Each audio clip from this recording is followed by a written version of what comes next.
una gran cantidad de estructuras que tuvieron una función habitacional, casas, residencias, donde vivió la gente que tenía el poder en aquella época. Para la época de Monte Albán, la teocracia, los sacerdotes. El recorrido que les propongo es ese. Primero, conocer los restos de una casa para ubicarnos. Vamos.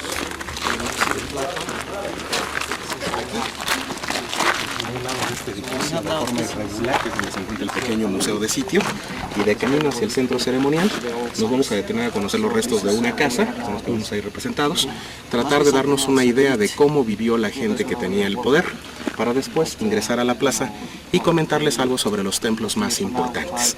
Pues bienvenidos, mi nombre es Jorge, iniciamos el recorrido. 1931, el arqueólogo mexicano Alfonso Caso llega a Monte Albán y trabaja en Monte Albán diversas temporadas, 18 años, hasta 1949.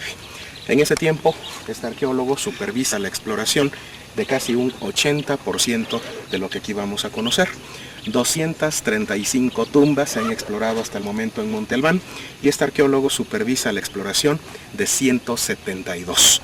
Su trabajo más importante, 9 de enero de 1932, al año de haber llegado a Monte Albán, uno de sus asistentes, el señor Martín Bazán, explora la tumba número 7. Dentro de esa tumba localiza más de 500 piezas elaboradas en oro, plata, jade, turquesa, obsidiana, cristal de roca, huesos de jaguar y de águila labrados, azabache, tecali, perlas, ámbar, objetos marinos. Considerada como la tumba más rica que se ha encontrado hasta el momento en toda Mesoamérica y una de las más ricas que se han encontrado en el mundo. Un gran porcentaje de ese tesoro, ustedes lo pueden conocer en la sala número 3 del Museo de las Culturas de Oaxaca. Quizá alguno de ustedes ya visitó Mitla y al visitar Mitla tienen la oportunidad de conocer una casa. Una casa donde los muros están completos, donde los muros aún conservan su decoración y donde lo único que falta en la casa de Mitla son los techos. En Grasas vivió la gente que tenía el privilegio de estar cerca, pero fuera del centro ceremonial, los sacerdotes. Si un arqueólogo hace una exploración en la parte central del patio de estas casas, lo que siempre va a encontrar es esto, tumbas. Estas culturas tuvieron un gran culto a la muerte. Una persona importante moría, se preocupaban por construir una tumba. La tumba siempre se construía debajo de su propia casa. El resto del pueblo, la gran mayoría, campesinos, artesanos, alfareros, albañiles, vivían de la parte central hacia abajo. Casas, por supuesto, más sencillas que esta. Al morir, generalmente no se daban el lujo de construir una tumba. En ocasiones se elaboraban vasijas de cerámica, colocaban el cuerpo en su interior, posición fetal, hacían una excavación en la parte baja de la casa y ahí lo colocaban con unas cuantas ofrendas pobres, si se compara con las de una tumba. A eso lo llaman entierro. Los entierros, las tumbas, se clasifican siempre con un número en forma independiente. Por un lado tumbas y por otro entierros. El número no tiene nada que ver ni con importancia ni con antigüedad, es el orden de exploración. Cada zona arqueológica tiene su propia numeración. Esta es una tumba pequeña, sencilla, es la número 56. En aquella casa que vemos allá al fondo, la que señalé hace un rato, se encontró una de las tumbas más grandes de Monte Albán. Su interior está totalmente decorado con pintura. Su número es la 105. Para evitar su destrucción, solo permiten el acceso con un permiso especial que se otorga a arqueólogos e investigadores. La tumba 7, tan famosa por su tesoro, de la que hablé hace un rato, está del estacionamiento, como 50 metros más abajo, hoy también cerrada al público para evitar su destrucción. Era una pena llegar a las tumbas y encontrar basura, corazones, nombres de algunos visitantes, mejor optaron por cerrarlas. Vamos por ahí. Lo llamamos Monte Albán. La teoría dice que si en la época colonial existieron más árboles, que seguramente así fue, cierta época del año, invierno, la montaña se veía blanca y que quizá el primer nombre fue Monte Albino o Monte Blanco y posteriormente Monte Albán. El arqueólogo Alfonso Caso, de quien hablé hace un rato, no estaba de acuerdo y él decía que en el momento de la conquista participó una persona de nombre Diego López de Montalbán, que más tarde va a ser el encomendero de esta zona y que en honor a él la montaña toma su nombre que con el tiempo se deforma. La del conquistador más importante que la de los árboles más romántica que la del conquistador. Cualquiera de las dos, la que más les guste, finalmente lo que pretenden es tratar de explicar el origen del nombre latino. El original, que es el que más nos importa, sigue siendo uno de los tantos misterios que aún guarda esta ciudad. Se obtiene la resina, es el incienso indígena, ¿sí? Y que también, por cierto, en el invierno se queda sin hojas. Las hojas se están poniendo amarillas, ¿eh? Ya para diciembre, enero no tiene ninguna. Y con la primavera, Es el copal. Un chiquito, ¿eh? Al hacerle un pequeño corte en las ramas o en el tronco, empieza a subir una sustancia como lechosa, se recolecta, se deja secar y eso se limpia. Las espinas, sí. Esto también, ¿no? Para que no se lo coman los pájaros. Sí, O seguro. para que no se trepen. Para que no trepen. También, sí. En el estado de Morelos, en Tepoztlán, Morelos, con esas espinas, las más grandes, las cortan y hacen una artesanía, tallan una casita y la espina queda como si fuera una montaña y en la parte del frente le hacen una casita. Entonces se las han visto en la tele y allá en Tepoztlán. Las gentes cómo escogían los lugares para tener las mejores vistas, ¿verdad? Sí, ajá. Sí. Lo más alto, ¿no? En Tulum, por ejemplo, tiene una vista más tremenda, ¿no? Sí, tiene que llamar a una persona, le está en la entrada, que tiene allá. Sí, ahorita ya va a ayudar a alguien. Muchas gracias.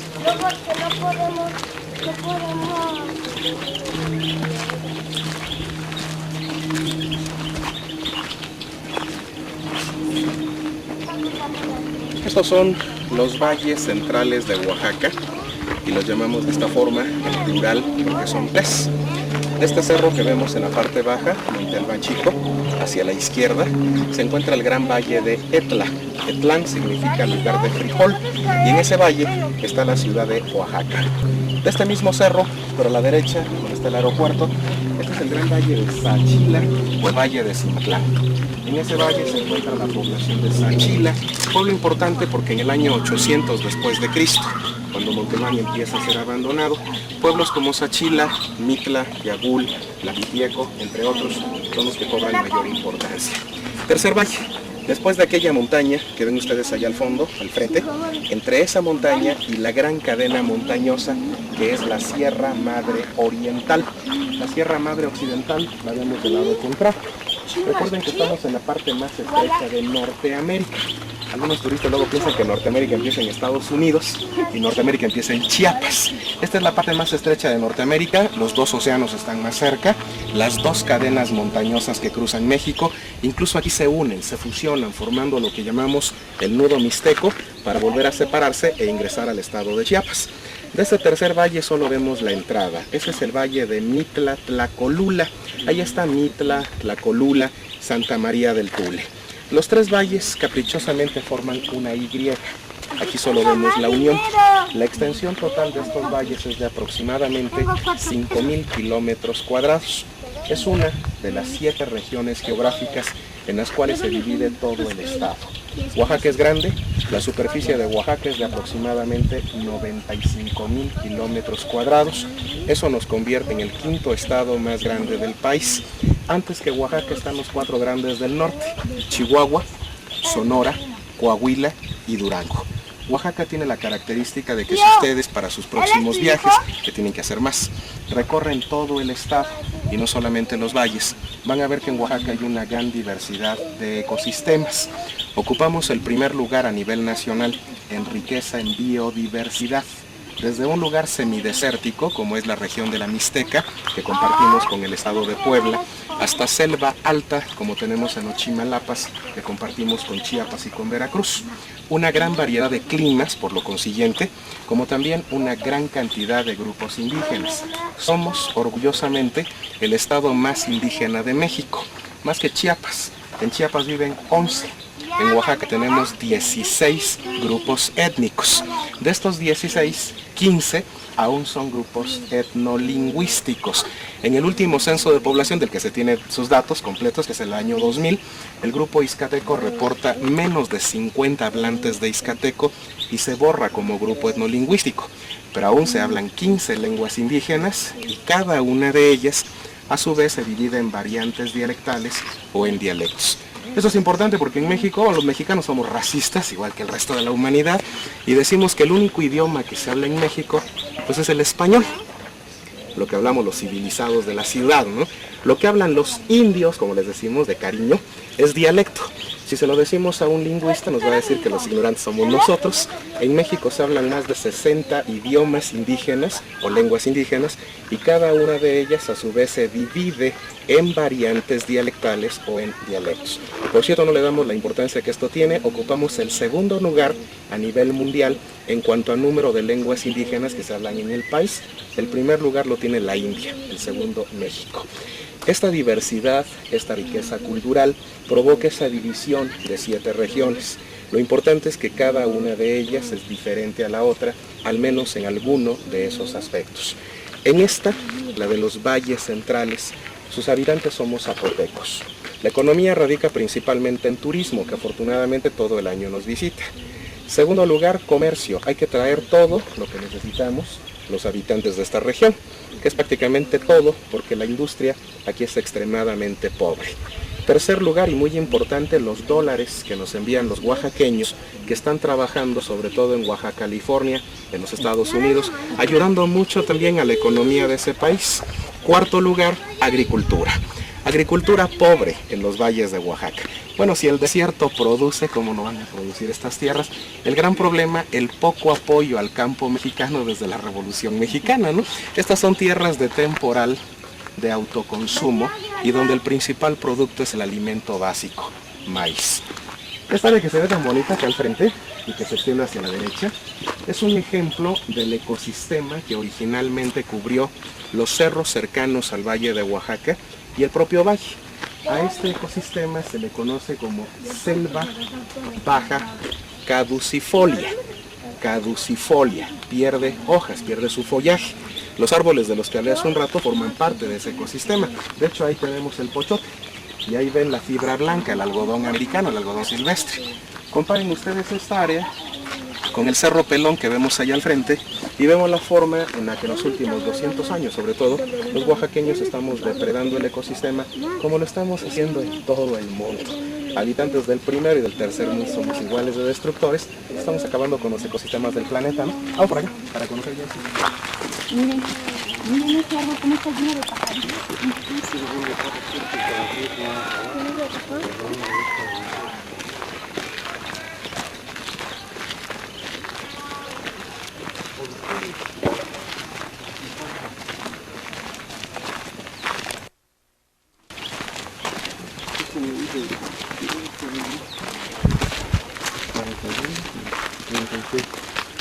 La práctica del juego de pelota fue una característica de todas las culturas que habitaron en Mesoamérica.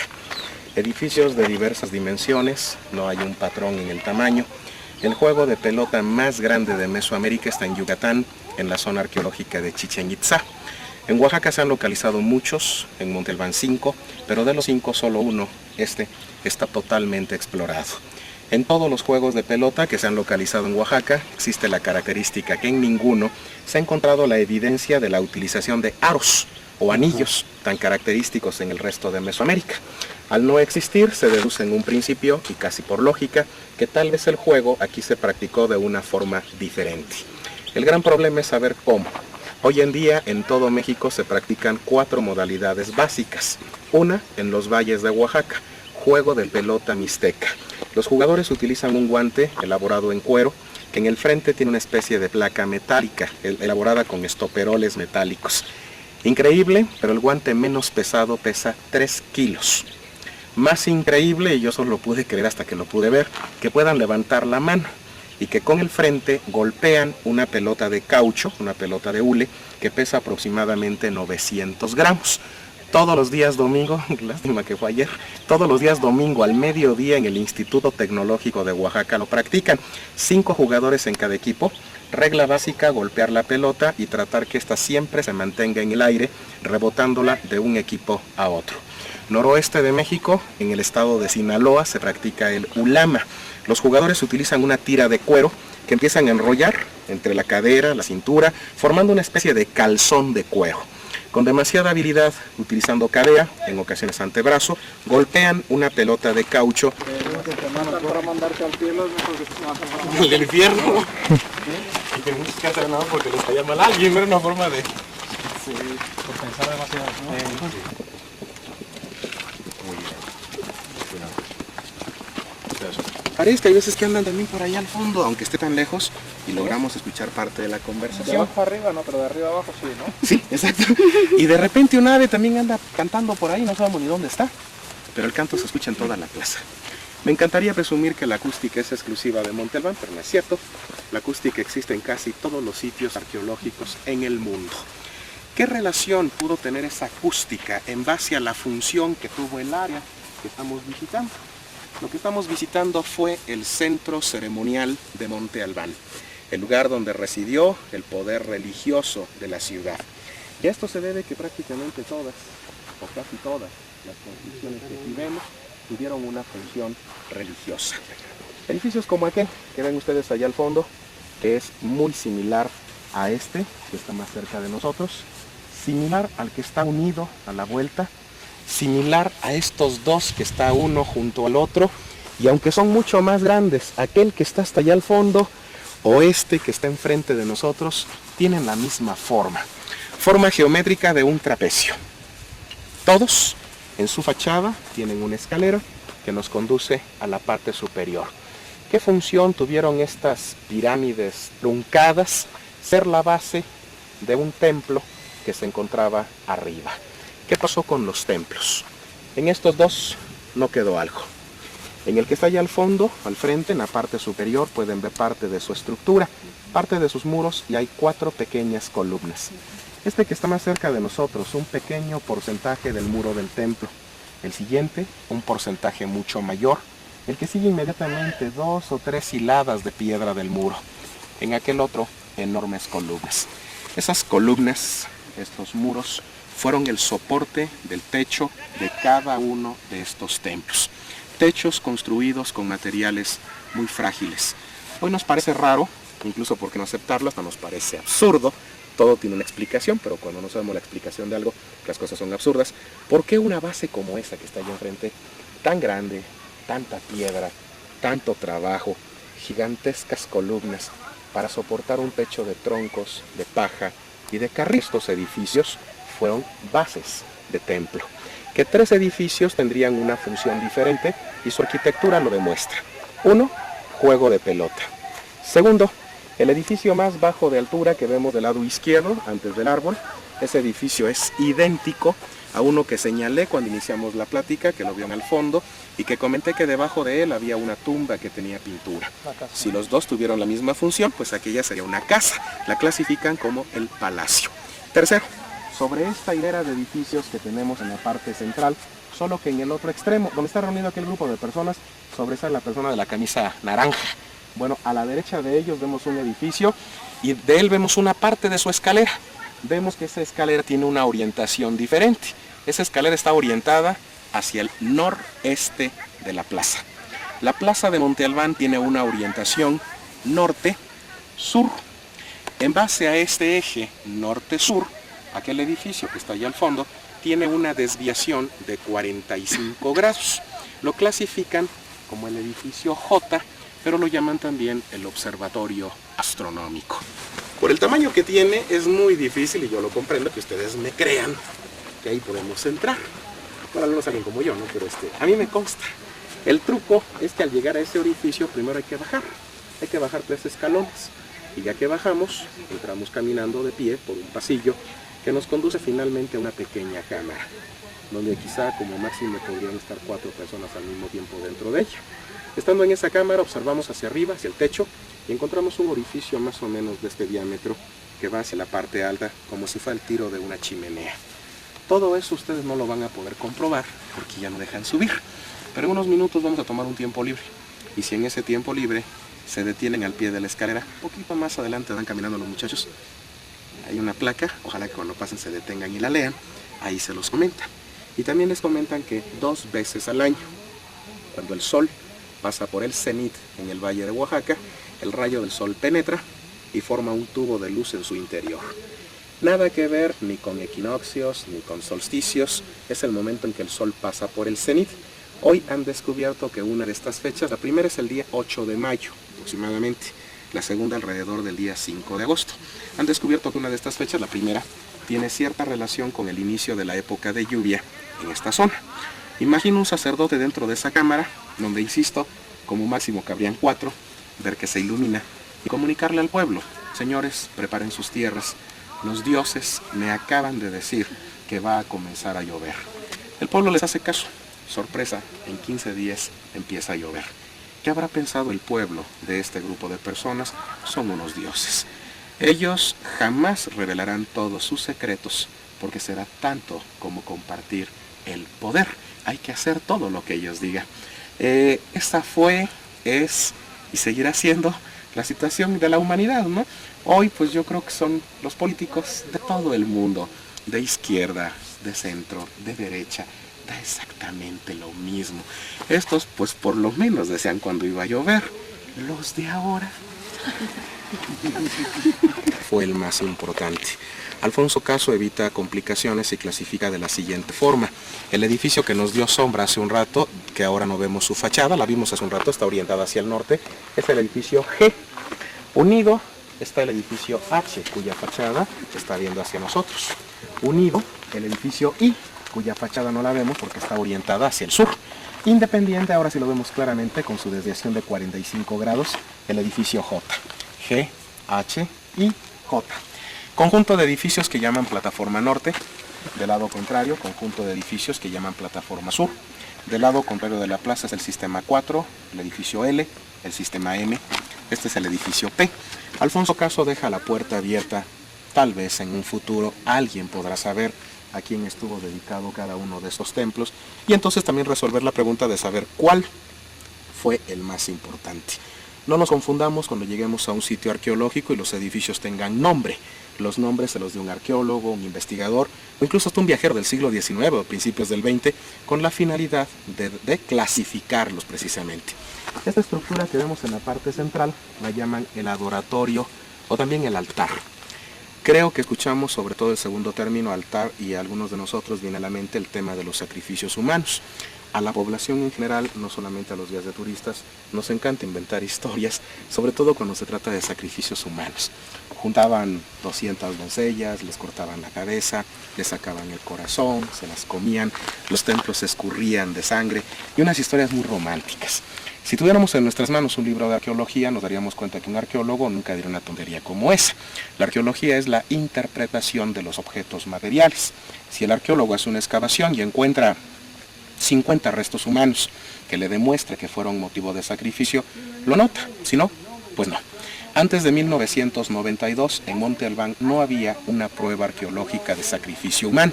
Eso no significa que no lo hayan practicado, sino que no se había encontrado una prueba. Entre 1992 y 1994 trabaja en Monte Albán el arqueólogo Marcus Winter, y en ese tiempo de exploración encuentra la primera y sigue siendo la única prueba de sacrificio. Hay que aclarar que a partir de esas excavaciones del 94 no se han vuelto a hacer excavaciones en Monte Albán. Canalizar el agua para posteriormente poder almacenarla y poder utilizarla. Vamos un poco más allá.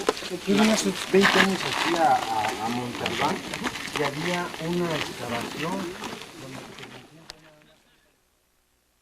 Del Valle de tienen localizada. ¿no? Y al aplanar sacaban la piedra, la quitaban, luego la volvían a poner, ¿no? Una vez que la formaron. Exacto. Si gustan, nos sentamos aquí un momento bien. Si pudiéramos entrar por la puerta que está allá al frente, ya no es posible, ya no nos permite subir por esa escalinata, llegaríamos a un patio de forma cuadrangular. Y de ese patio se tiene el acceso a las habitaciones. Edificio habitacional, lo llaman el palacio. Debajo de ese patio se encontraron 3 tumbas. Hoy nos parece extraño saber que a los muertos se les enterraba debajo de su casa, porque nosotros los mandamos al cementerio. Pero creo que tiene su lógica. Si una familia vive ahí y muere un integrante, pues ¿para qué se le lleva a otro lado? Se le entierra en la casa y la familia sigue viviendo en el mismo lugar. En el siglo XVI, los evangelizadores convencen al nativo de Mesoamérica que a los muertos hay que llevarlos al cementerio. Si pudiéramos entrar por la puerta que está allá al frente, ya no es posible, ya no nos permite subir por esa escalinata, llegaríamos a un patio de forma cuadrangular. Y de ese patio se tiene el acceso a las habitaciones. Edificio habitacional, lo llaman el palacio. Debajo de ese patio se encontraron 3 tumbas. Hoy nos parece extraño saber que a los muertos se les enterraba debajo de su casa, porque nosotros los mandamos al cementerio. Pero creo que tiene su lógica. Si una familia vive ahí y muere un integrante, pues ¿para qué se le lleva a otro lado? Se le entierra en la casa y la familia sigue viviendo en el mismo lugar. En el siglo XVI, los evangelizadores convencen al nativo de Mesoamérica que a los muertos hay que llevarlos al cementerio. El indígena acepta, pero también pone sus condiciones. Finalmente hubo una negociación en el momento de la evangelización, ¿no? Dice, sí llevo a mis muertos al cementerio, pero por lo menos una vez al año los espíritus de mis muertos saldrán del cementerio y vendrán a mi casa a comer conmigo. Seguro que a los evangelizadores la idea no les agradó en aquel momento, pero de una forma inteligente lo mezclan con una tradición católica, el Día de Todos los Santos, y surge lo que para mí es el ejemplo más bello del sincretismo religioso en México, el Día de Muertos. Me atrevo a decir, y lo digo con todo respeto, me atrevo a decir sin temor a equivocarme que el Día de Muertos en nuestras comunidades indígenas de Oaxaca es una fiesta más bonita, menos comercial, más auténtica que la Navidad. Porque la Navidad la hemos convertido en una cuestión comercial, la verdad, ¿no? Ya hay hasta una imagen de la Navidad, Santa Claus, la nieve, los osos de Coca-Cola, los pinos, eso no es Navidad, nada de eso es Navidad y nada de eso van a ver en una comunidad indígena de Oaxaca. La cultura zapoteca fue la que habitó en Monte Albán y es la que hoy seguimos habitando en los valles de Oaxaca. La cultura zapoteca tuvo su propia escritura, totalmente diferente a la maya, pero ambas comparten un problema. No han sido totalmente descifradas. No tenemos la suerte de Egipto, que gracias al descubrimiento de la piedra de Rosetta, donde se compara la escritura egipcia con la griega, se descifra parte de la primera. El arqueólogo que trabaja aquí, su herramienta indispensable se llama arqueología. La evidencia material, lo que vemos, lo que tocamos. Auxiliándose en varias ciencias, la interpretación de este objeto material para ir armando ese enorme rompecabezas en el que se convierte la historia de un pueblo o de una ciudad. Ejemplos muy breves. A partir de este momento, por arte de magia, y solo en mi imaginación,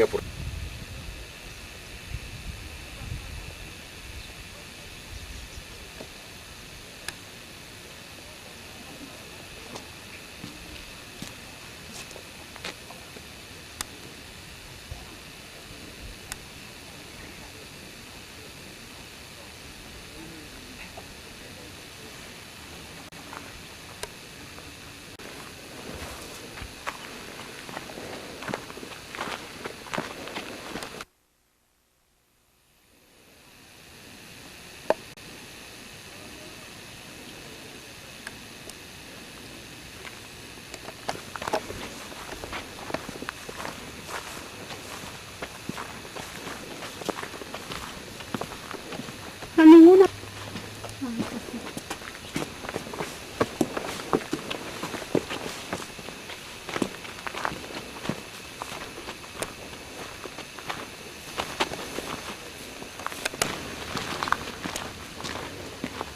Así como que jugabas, ¿no?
Listo, ahora sí vamos.